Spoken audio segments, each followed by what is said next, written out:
이 시간 하나님의 말씀 보도록 하겠습니다. 마태복음 4장 19절 말씀입니다.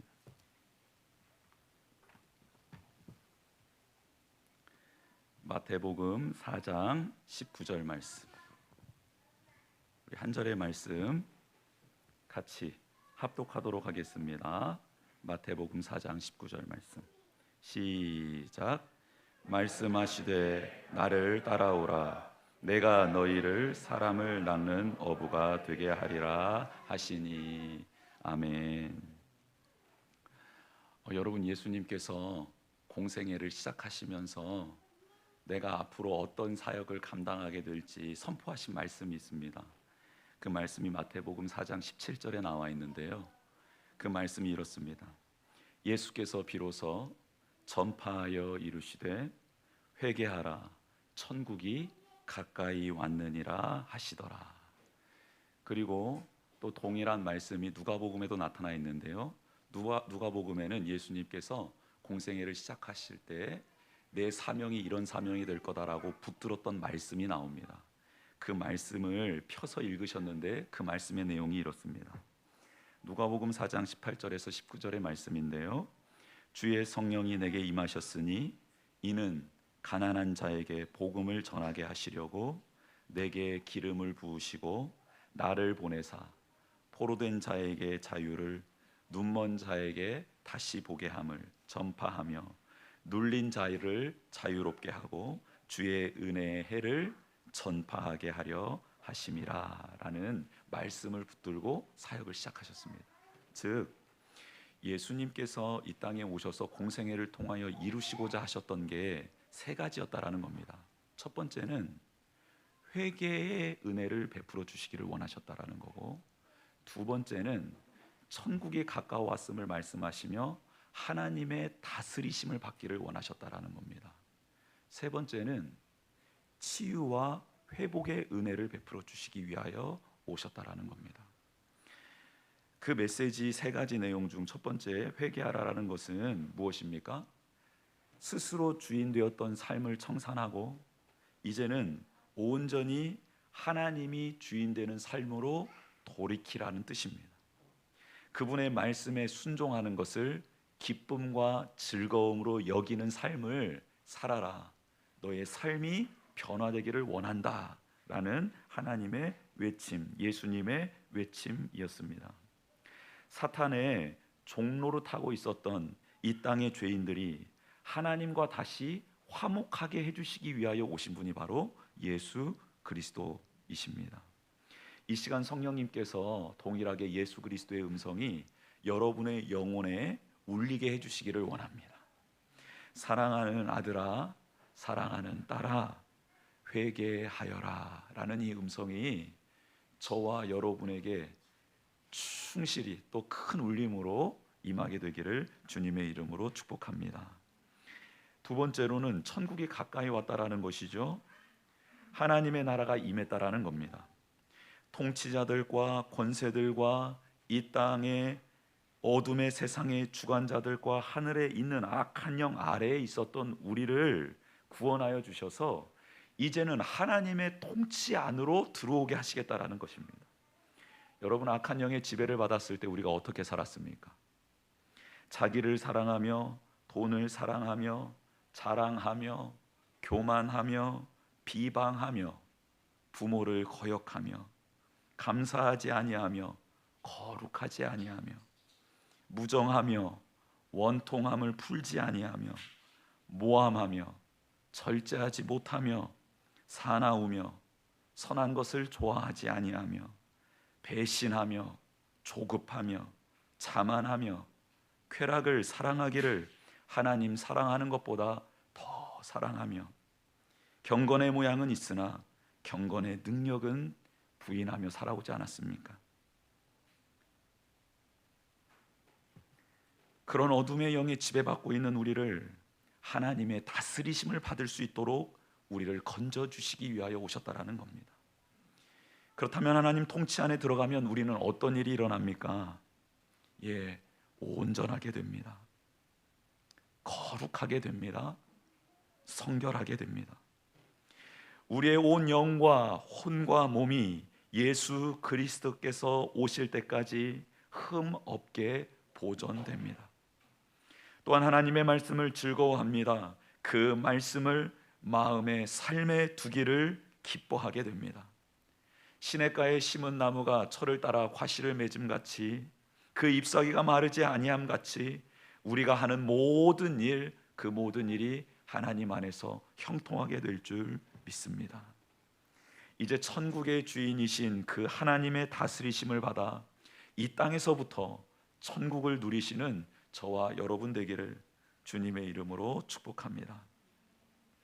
예수님이 오신 이유는 또 한 가지, 치유와 회복을 주시기 위함입니다.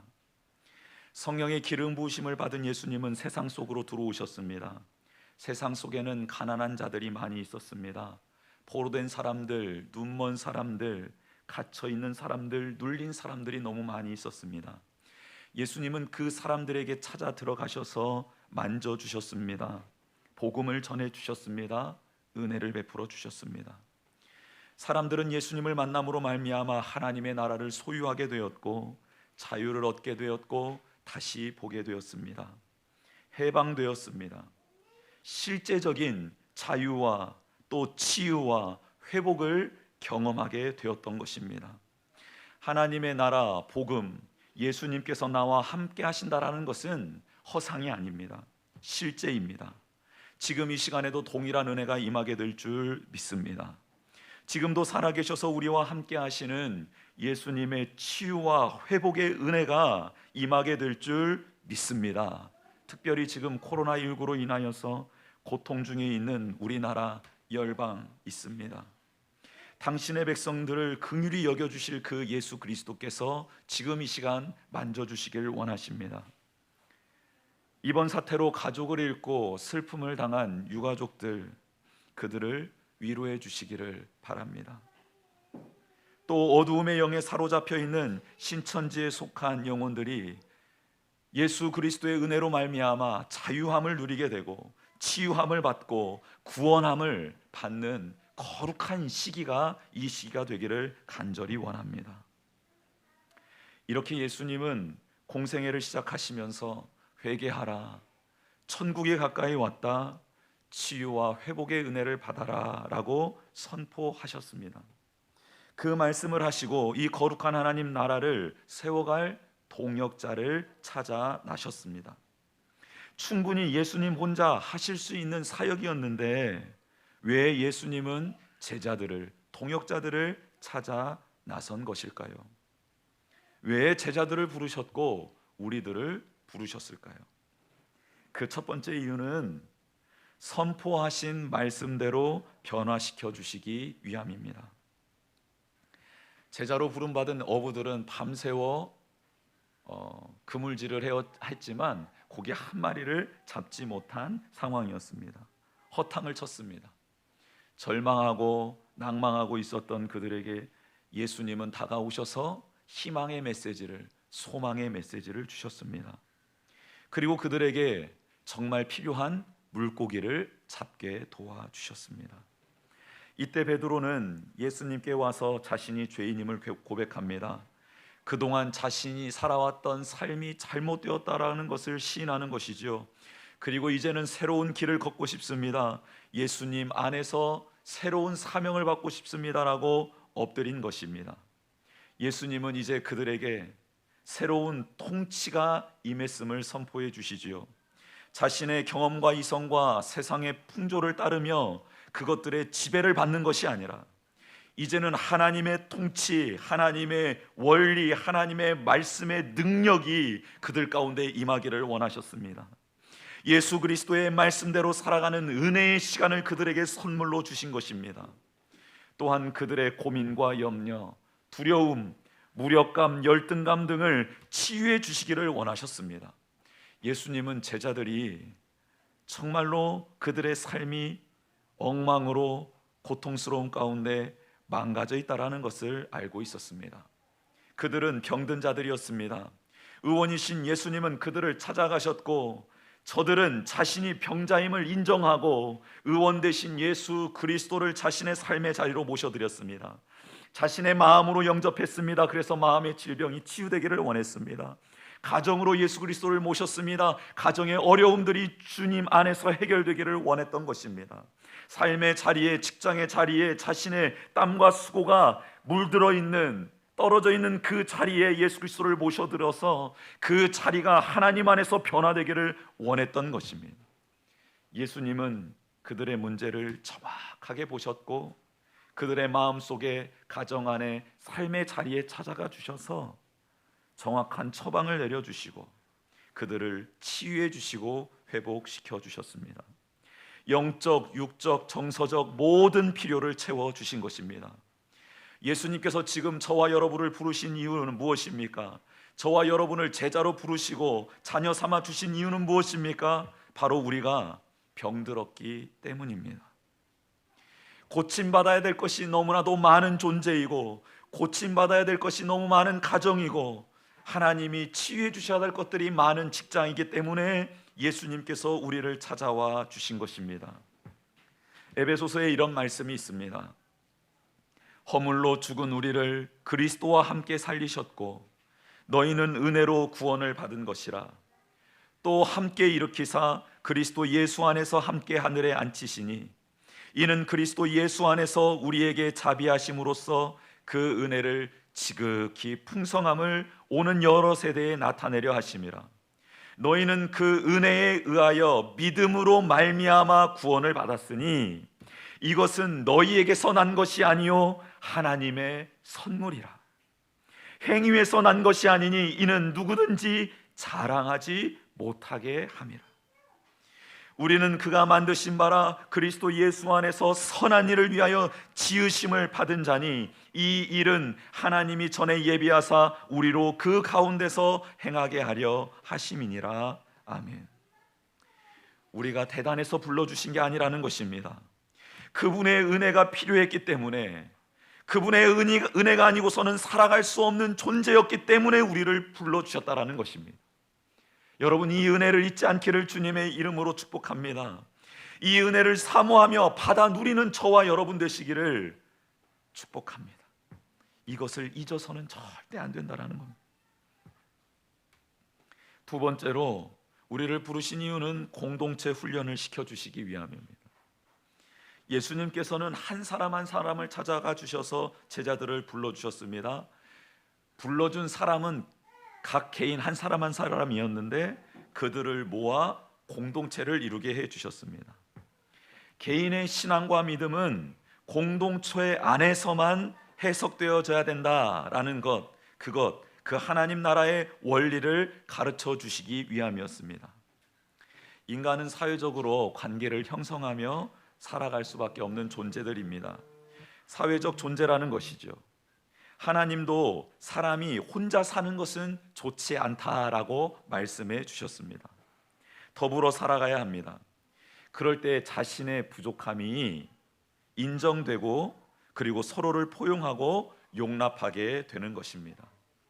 자신의 장점으로 다른 사람을 섬겨주는 것, 이게 나타나게 되는 것이고, 또한 자신의 부족함을 인정하고 그 다른 사람의 도움, 섬김을 받게 되는 것, 이게 바로 공동체성이라는 것입니다. 하나님이 사람을 부르시고 복을 주실 때 절대 개인 혼자 잘 먹고 잘 살기 위해서 복을 주신 적이 없습니다. 아브라함을 부르셨을 때 그를 통해 모든 민족이 복을 받기를 원하셨다라는 하나님의 음성을 우리는 기억하고 있습니다.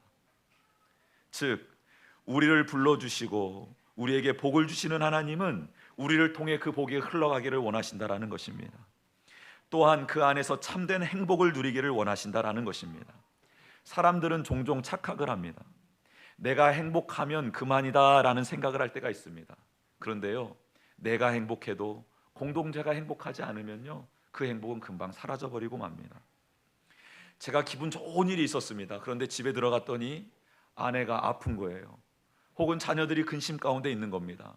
그러면 나의 행복이 계속해서 유지가 되던가요? 아니죠. 아내의 아픔이 내 아픔이 되고 자녀의 고민이 내 고민이 되면서 그 행복은 금세 사라져 버립니다. 그래서 내가 행복하기 위해서는 반드시 우리가 함께하고 있는 공동체가 행복해야 된다라는 것입니다. 내가 누군가를 짓밟고 나의 행복을 추구하게 되면요, 우리 공동체의 일원 중에 누군가가 어떤 누군가, 힘센 누군가에게 짓밟힘을 당한다라는 것입니다. 그래서 우리 모두는 누군가를 사랑하고 배려하는 그 삶의 자세가 참으로 중요하다라는 것입니다. 예수님은 제자들이 앞으로 교회를 세워가게 될 존재라는 것, 그런 사명을 감당하게 될 제자들이라는 것을 알고 있었습니다. 그래서 예수 그리스도를 머리로 하고 그 지체들의 모임인 교회가 조직되기 전에 제자들에게 먼저 공동체가 어떠해야 하는지 미리 훈련을 시켜주신 것입니다. 물론 제자 그룹의 초창기의 모습은 엉망진창이었습니다. 이기주의가 팽배했습니다. 서로 예수님께 잘 보이려고 높은 자리를 차지하기 위해서 내분이 일어난 적도 많았습니다. 청탁도 망설이지 않고 마구마구 해댔습니다. 시기와 질투가 제자들 안에 가득했습니다. 그 공동체 안에 가득했다라는 것입니다. 자신의 야망을 이루기 위해서 예수님을 따르던 그들이었기에 어찌 보면 당연한 일들이 공동체 가운데 일어나고 있었습니다. 예수님은 제자들에게 공동체 훈련의 가장 중요한 원리를 가르쳐 주시기 위하여 십자가를 지시기 전에 마지막 만찬 때에 갑자기 자리에서 일어나십니다. 그리고 허리에 수건을 두르시고 물을 받아다 제자들의 발 하나하나를 닦아주시기 시작합니다. 너희도 이렇게 하면 좋겠다 하시며 가룟 유다를 내보내신 후에 제자들에게 이렇게 말씀하시지요. 새 계명을 너희에게 주노니 서로 사랑하라. 내가 너희를 사랑한 것 같이 너희도 서로 사랑하라. 너희가 서로 사랑하면 이로써 모든 사람이 너희가 내 제자인 줄 알리라 라고 요한복음 13장 34절 35절에 말씀해 주셨습니다. 공동체가 유지되고 공동체가 하나님의 뜻을 이룰 수 있는 유일한 원리, 그것은 바로 서로 사랑하는 것입니다. 예수님이 제자들을 사랑해 주신 것처럼 말입니다. 그 사랑이 있으면 사람들이 교회를 보며 하나님의 공동체가 맞구나라고 인정해 준다라는 겁니다. 그렇게 서로 사랑하는 모습이 있으면 이후의 사역들이 감당이 되더라는 것입니다. 우리를 부르시고 공동체를 형성하게 해주신 예수님께서 지금 우리에게 서로 사랑하라라고 말씀하고 있습니다. 그렇다면 사랑은 무엇일까요? 고린도전서 13장에 이렇게 나와 있습니다. 사랑은 오래 참습니다. 사랑은 온유합니다. 시기하지 않습니다. 자랑하지 않습니다. 교만하지 않습니다. 무례히 행하지 않습니다. 자기의 유익을 구하지 않습니다. 성내지 않습니다. 악한 것을 생각하지 않습니다. 불의를 기뻐하지 않습니다. 진리와 함께 기뻐합니다. 모든 것을 참습니다. 모든 것을 믿습니다. 모든 것을 바랍니다. 모든 것을 견디는 것이 바로 사랑입니다 라고 사랑의 실체에 대해서 말씀해 주십니다. 여러분, 사랑은 머릿속에 있는 게 아닙니다. 구체적이고 실제적인 것입니다. 사람을 만나는 것이 실제이고 공동체가 모여 있는 것, 그 안에 이루어지는 일들이 실제인 것처럼 사랑도 눈에 보이고 만져지는 것이 사랑이다라고 예수님은 우리에게 알려주고 있습니다. 이 공동체를 세워주신 예수님께서 지금 우리가 이런 훈련을 통해 온전해지길 원하고 계십니다. 우리를 부르시고 동역자 삼아주신 예수님을 기쁘시게 해드리는 일은 바로 서로 사랑하는 것입니다. 서로 사랑하는 저와 여러분 되시기를 주님의 이름으로 축복합니다. 여러 이유로 나오지 못하는 우리 성도님들, 그들에게 따뜻한 문자를 혹은 찾아가서 잠시 위로의 메시지를 전해주는 것, 이런 게 사랑하는 것이죠. 또 이렇게 나아온 지체들에게 서로 만져주거나 허깅을 할 수 없지만 바라보면서 눈으로 끌어안아주는 것이죠. 말로써 끌어안아주는 것이죠. 손편지를 쓰든지 혹은 자그마한 마음을 나눌 것들을 준비해 와서 서로에게 나눠주는 것, 힘을 내게 격려해 주는 것, 너무 좋은 것 같습니다. 그래서 오늘 맛있는 김밥을 준비해 준 거예요. 사랑을 표현하고 싶어서 어떻게 표현할 길이 없어. 저희 아이들은 그렇게 집사님들의 음식이 그립다고 막 계속 그러고 있습니다. 저도 그립습니다. 왜 그리울까요? 그게 사랑인 것을 알기 때문입니다. 왜 이렇게 명절 때나 가족들 이렇게 만나면 힘든 일도 있지만 또 좋은 일도 있잖아요. 뭐냐면 그 안에 부모를 중심으로 모이는 가족들 안에 사랑함이 있기 때문에 그렇습니다. 왜 이렇게 교회가 그립습니까? 그리운 이유가 그겁니다. 교회 가면 하나님의 사랑을 느낄 뿐만 아니라 서로에 대한 사랑의 고백이 있기 때문에 교회가 그리운 것이죠. 여러분, 우리가 서로 사랑하는 공동체 되기를 주님의 이름으로 축복합니다. 옆 사람에게 한번 이렇게 고백해 봅시다. 사랑하는 제가 되겠습니다. 또 한 가지 더 고백할까요? 보이는 사랑을 실천하겠습니다. 보이는 사랑을 실천하셔야 돼요. 말로만 했다가는 큰일 납니다. 특별히 남편분들은 아내한테 말로만 사랑한다고 했다가는 노후가 불안해집니다. 꼭 말과 함께 행동으로 뒤따르는 우리 모두가 되었으면 좋겠습니다. 마지막으로 예수님께서 우리를 불러주신, 동역자 삼아주신 이유는 분별하는 지혜를 주시기 위함입니다. 예수님께 부름받은 제자들의 특징은 바로 가지고 있던 모든 것들을 버려두고 뒤쫓았다라는 것입니다. 이제까지 자신이 의지했던 것을 버린다라는 것은 참으로 어려운 일입니다. 우리가 세상을 살아갈 때 버려야 할 것과 붙잡아야 할 것을 잘 알면 우리는 승리하게 될 줄 믿습니다. 선택과 집중을 성공한 사람들의 중요한 덕목으로 치는 것도 바로 이 때문입니다. 그런데 선택과 집중을 잘 해도 선과 악이 분별되지 않으면 위험합니다. 또한 선인과 악인에 대한 구분이 어려우면 큰 화를 당하게 되어 있습니다.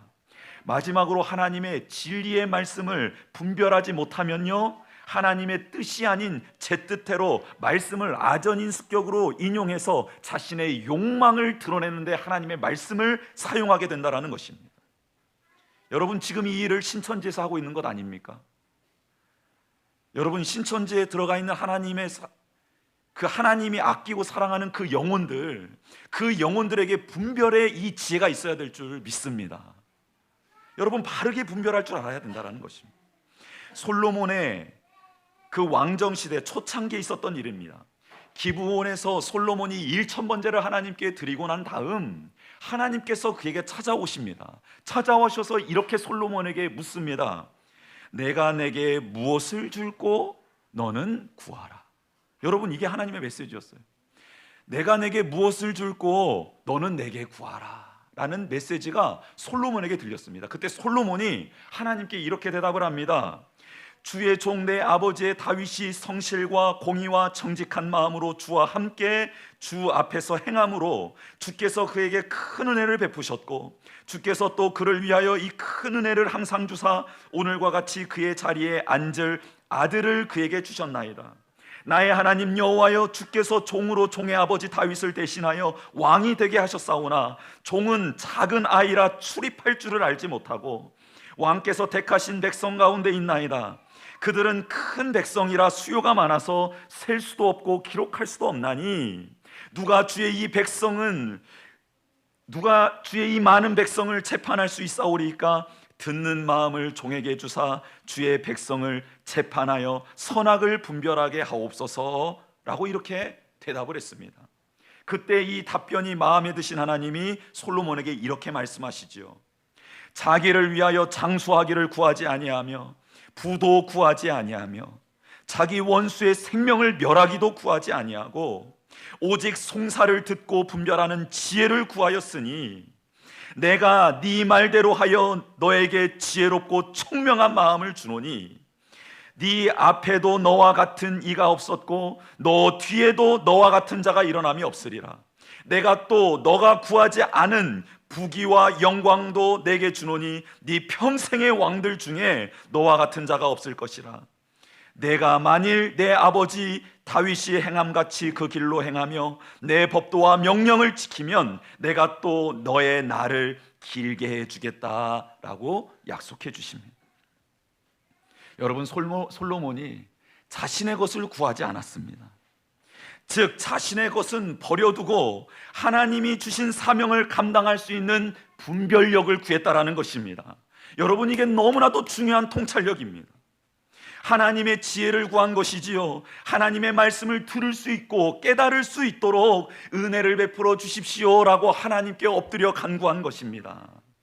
마치 제자들이 예수 그리스도의 부르심 앞에 자신의 것을 버려두고 예수님을 붙잡고 그분의 지혜와 능력과 은혜를 사모했던 것처럼, 솔로몬은 자신의 것을 내려두고 그 하나님의 말씀이 깨달을 수 있는 지혜, 그리고 그 하나님의 마음이 왔을 때 그것을 분별하며 이 하나님의 사명을 감당할 수 있는 지혜를 요구했다라는 것입니다. 여러분, 그런데 솔로몬도 그렇지만 제자들도 동일한 놀라운 일들을 경험하게 됩니다. 구하지 않았던 것까지 모두 누리게 되었다라는 것입니다.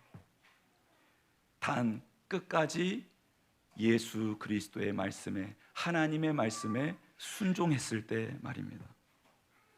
솔로몬의 말년은 하나님의 말씀을 어김으로 말미암아, 불순종함으로 말미암아 비참해졌습니다. 예수님의 제자들 가운데도 예수님의 말씀 따라 순종하지 못했던 가룟 유다는 비참한 말로를 맞이하게 되었습니다. 너희는 이 세대를 본받지 말고 오직 마음을 새롭게 함으로 변화를 받아 아버지의 선하시고 기뻐하시고 온전하신 뜻이 무엇인지 분별하도록 하라라는 하나님의 말씀이 있습니다. 분별하는 지혜를 얻은 자는 솔로몬 외에 바울도 있습니다. 바울도 모든 것을 버렸습니다. 오직 예수 그리스도만을 붙잡았습니다. 복음, 즉 예수 그리스도를 아는 그 지식을 가장 고상하게 여겼습니다. 예수님을 위하여 모든 것을 잃어버리고 배설물로 여겼던 사람이 바울이었습니다. 오직 예수님만을 소중하게 여긴 그에게 하나님은 그 사명을 감당할 수 있도록 많은 은사를 주셨습니다. 하나님의 그 길을 끝까지 갈 수 있도록 인적, 영적, 물적 차원을 공급해 주신 것입니다. 우리를 부르신 예수님께서 지금 우리에게 분별의 지혜를 주시고자 하십니다. 이 지혜를 받게 되는 저와 여러분 되시기를 주님의 이름으로 축복합니다. 회개, 하나님의 다스림, 치유와 회복의 은혜를 주시기를 원하시는 예수님께서 우리를 부르셨고, 서로 사랑하는 공동체의 훈련을 할 수 있도록 우리를 부르셨으며, 분별하는 지혜를 주시기 위해 우리를 부르셨습니다. 하나님이 불러주신 이 부르심 앞에 우리가 아멘으로 응답하며, 그리고 하나님의 일을 감당하도록 우리를 동역자 삼아주신 그 예수님과 함께 생명 다하는 그날까지 그 길을 걷게 되는 저와 여러분 되기를 바랍니다. 우리 이 시간 같이 찬양하면서 기도하는 시간 갖도록 하겠습니다. 내 평생 사는 동안 주를 찬양하리. 여호와 하나님 내 주를 찬양하리. 주님을 묵상함이 즐겁도다. 내 영혼 주 안에서 참 기쁘리. 내 영혼아 주님을 송축하라. 내 영혼아 주님을 찬양하라. 내 영혼아 주님을 송축하라. 내 영혼아 주님을 찬양하라. 우리를 부르시고 우리와 함께 하시며 우리를 인도해 주시는 그 예수님과 평생 함께하는 저와 여러분 되기를 원합니다. 이 찬양하면서 말씀을 기억하시면서 그렇게 하나님과 동행하는 제가 되길 원합니다 라는 마음을 담아 찬양하는 시간 갖도록 하겠습니다.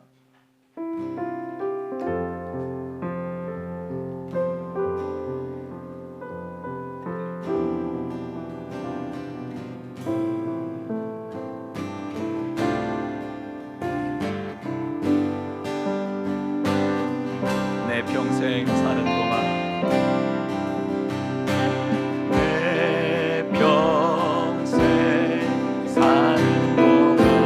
주 찬양하리. 영원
내 영혼아 주님을 송축하라. 내 영혼아 주님을 찬양하라. 가슴에 두 손을 모으고 기도하십시다. 우리를 불러주신, 우리를 동역자 삼아주신 예수님께서는 우리 안에 회개의 역사가, 우리 안에 하나님의 다스리심을 받는 역사가, 우리 안에 치유와 회복이 일어나는 역사가 일어나기를 원하십니다. 또한 우리 공동체를 불러주셔서 훈련시켜 주시는 이유는 서로 사랑함으로 말미암아 하나님께서 주신 사명을 감당할 수 있게 하시기 위함이었습니다. 또 한 가지는 이 혼탁한 세계를 살아갈 때에 분별의 지혜를 주셔서 선과 악을, 선인과 악인을, 진리의 말씀을 분별할 수 있도록 해주시기 위하여 우리를 불러주셨습니다. 우리는 병자입니다. 연약한 자입니다. 그래서 우리를 불러주셨습니다. 그 은혜를 기억하시면서 이 시간 하나님께서 주신 말씀을 붙잡고 그런 제 자신이 우리 교회가 그리고 이 나라가 될 수 있도록 도와주십시오라고 기도하는 시간 갖겠습니다. 함께 기도하겠습니다. 하나님 감사합니다. 하나님 아버지 이 시간 은혜를 베풀어 주셨습니다. 우리가 하나님 안에 부르심을 받게 되어 하나님 앞에 오게 되었습니다. 하나님 우리가 하나님 안에 손에 기름 하나님 우리가 하나님의 다스리심을 받고 하나님 우리 안에 치유와 회복의 역사가 일어나기를 원하시고 우리를 불러주신 줄 하나님 우리가 서로를 사랑할 수 있도록 도와주시고 서로를 배려할 수 있도록 하여 주시고 실제적인 사랑의 마음과 실천이 있게 하여 주시고 하나님의 영광과 기도하신 가운데 가운데 나아가시고 감사를 드립니다. 하나님 분별의 지혜를 가지고 이 세상을 살아갈 수 있도록 도와주시고 선과 악을 분별할 수 있게 하여 주시고 버려야 될 것과 붙잡아야 될 것을 분별하게 하여 주시고 악인과 선의를 분별하게 하여 주시고 하나님의 진리의 말씀을 분별할 수 있는 은혜로 하여 주시고 아버지 하나님의 뜻을 따라 이 세상을 살아가고 하나님의 뜻을 따라 이 나라 이 민족을 위하여 생존하며 살아가는 부족하며 이 모두가 될 수 있도록 주여 역사하여 주시고 은혜를 주옵소서. 아버지 하나님 감사합니다. 우리 사랑하는 귀한 하나님의 백성들 아버지 하나님 이 시간 예배를 드리고 있는 하나님 터져 있는 당신을 사랑하는 자녀들을 기억하여 주옵소서. 온전히 하나님과 동행하는 예수님과 동행하는 그걸 누리게 하여 주시옵소서. 일평생 동안 주 예수 그리스도를 따라가는 거룩한 자들이 나를 있도록 도와주시옵소서. 예수님께서 나를 불러주신 이유, 그 은혜가 필요했다는 이유를 바로 알게 하여 주시옵소서. 끝까지 주님을 붙잡고 끝까지 주님을 의지하며 나아갈 수 있는 여기에 모여있는 성도들, 흩어져 있는 국민의 가족들, 이 나라 이 민족 되어질 수 있도록 주여 도와주시옵소서. 주님만을 경외합니다. 주님만을 지켜합니다. 주님께만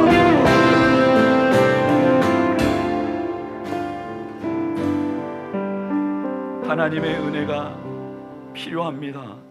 그 은혜가 필요해서 우리에게 찾아와 주셨고 우리를 인도해 주시고 우리를 불러주신 예수님 너무 감사합니다. 혼자서도 능히 모든 일을 감당하실 수 있는 예수님이 동역자를 불러주시고 우리를 불러주신 것은 우리가 은혜가 필요한 존재들이기 때문이요, 우리가 훈련받아야 된다는 것을 알고 계셨기 때문이요, 우리에게 분별의 지혜를 주셔야 되는 줄 아셨기 때문인 줄 믿사오니 우리가 그 예수님과 평생 동행함으로 예수님이 우리를 불러주신 그 목적 따라 살아갈 수 있는 저희 모두 될 수 있도록 도와주시옵시고 이 땅에 흩어져 있는 그리스도인이요 위기 가운데 하나님의 은혜를 바라고 있는 이 나라 이 민족 열방되어질 수 있도록 도와주시옵소서. 모든 영광을 하나님께 올려드리오며 우리의 주인 되시며 교회의 머리 되시는 예수 그리스도의 이름으로 축복하며 기도드립니다. 아멘.